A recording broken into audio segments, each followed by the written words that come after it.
এবার আমি মোমো বানিয়ে দেখাচ্ছি আপনাদের। দেখুন দু সাইডে কত সুন্দর, কত পাতলা, দেখে কিন্তু দারুণ লাগছে। দেখুন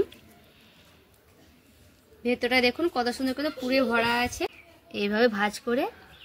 নমস্কার বন্ধুরা, আমাদের ত্যান্ডিক কুকিং চ্যানেলে সবাইকে স্বাগত জানিয়ে আবার একটা নতুন রেসিপি নিয়ে চলে এসেছি আপনাদের কাছে। তো আজকে করব ভেজ মোমো।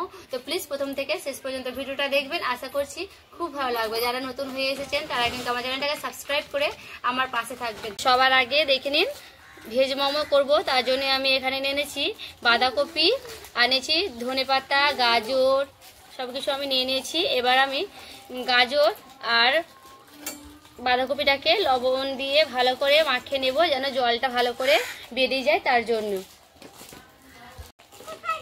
এবার আমি দিয়ে দিচ্ছি লবণ।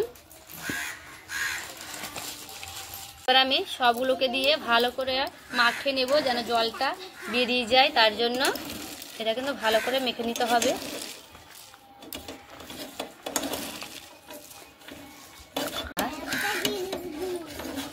বাঁধাকপি এইভাবে লবণ দিয়ে মাখিয়ে রাখলে জলটা পুরোপুরি কিন্তু বেরিয়ে যাবে আর বাঁধাকপিটা শুকনো হয়ে যাবে। আমাদের ফ্রাই করতে কিন্তু খুব ভালো হবে। এবার আমি ঢাকা দিয়ে রেখে দিচ্ছি।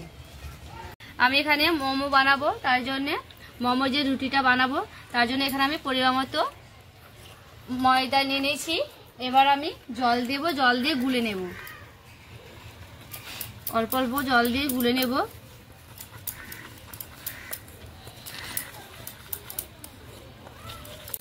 এইভাবে গুলে নিতে হবে।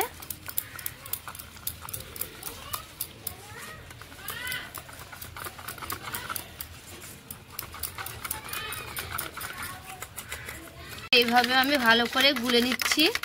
একটু সময় ধরে একটু গুলে নিতে হবে, যেন দানা দানা না বেঁধে থাকে। এবার আমার ময়দাটা ভালো করে গুলে নিয়েছি, দেখে নিন কেমন পাতলা করেছি। এই যে দেখুন চামচের গায়ে কিন্তু এইভাবে কিন্তু গুলে নিতে হবে। তো আমার এখানে মোমোর সেই রুটি বানাবো, তার জন্য ব্যাটারটা আমার রেডি হয়ে গেছে। এটা আমার 5 থেকে 10 মিনিট আমি রেস্টে রেখে দিচ্ছি। এবার দেখুন বন্ধুরা কতগুলো জল বেরিয়েছে। এবার আমার সেই বাঁধাকপির এটা হয়ে গেল। আমি তেল দিয়ে দিচ্ছি, অল্প একটু আদা বাটা দিচ্ছি, অল্প একটু লঙ্কা বাটা দিচ্ছি, একটু জিরে বাটা দিচ্ছি, অল্প একটু লবণ এবং হলুদ। এবার একটু ভেজে নেবো হালকা করে। আমার হালকা করে মশলাটাকে ভেজে নিয়েছি। এবার আমি সেই বাঁধাকপি আর গাজরের পুরগুলো দিয়ে দিচ্ছি, দিয়ে এবার হালকা করে নেড়ে নেব। এদিকে আমি দিয়ে দিচ্ছি ম্যাগি মশলা। এটা কিন্তু এমনি কাঁচা খেলেও হবে, কিন্তু আমি একটু হালকা ফ্রাই করে নিলাম, খেতে একটু টেস্টি হবে তার জন্য।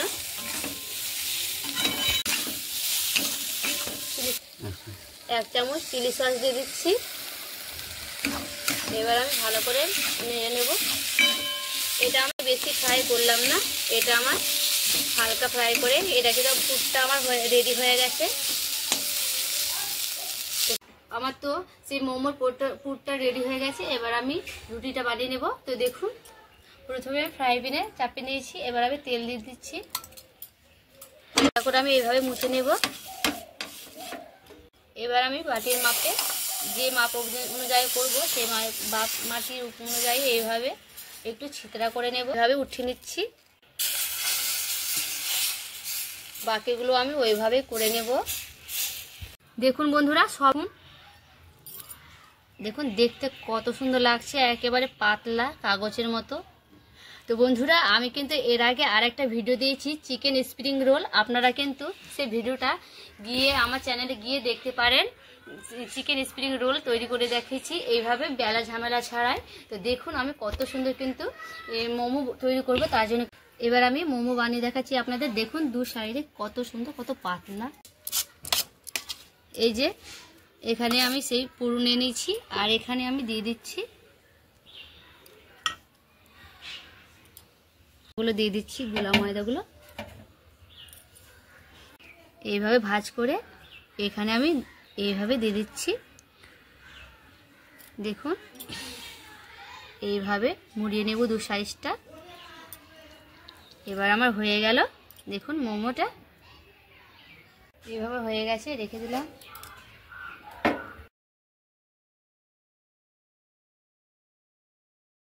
আমি ঢেকে দিলাম, এক সাইড হয়েছে কিনা দেখি। এবারে ঢাকনাটা উঠিয়ে নিলাম। এবার আমার ভেজ মোমোটা হয়ে গেছে। এবার আমি একে একে উঠিয়ে নিচ্ছি। বাকিগুলো আমি ওইভাবে করে নেব।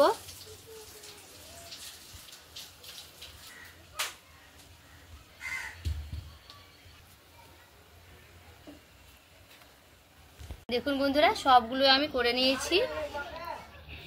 এই যে সবগুলো আমার করা হয়ে গেল। তো বন্ধুরা, সবগুলো আমি কিন্তু ভেজ মোমো বানিয়ে নিয়েছি।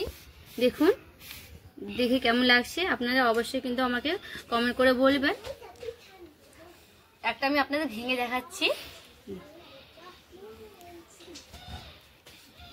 দেখুন ভেতরটা দেখুন কত সুন্দর করে পুরে ভরা আছে, আর দেখতে কিন্তু খুবই সুন্দর লাগছে। তো বন্ধুরা, আমার এই ভিডিওটা কেমন লাগলো অবশ্যই কিন্তু কমেন্ট করে বলবেন, আর ভালো লাগলে লাইক করবেন, চ্যানেলটাকে সাবস্ক্রাইব করে আমার পাশে থাকবেন।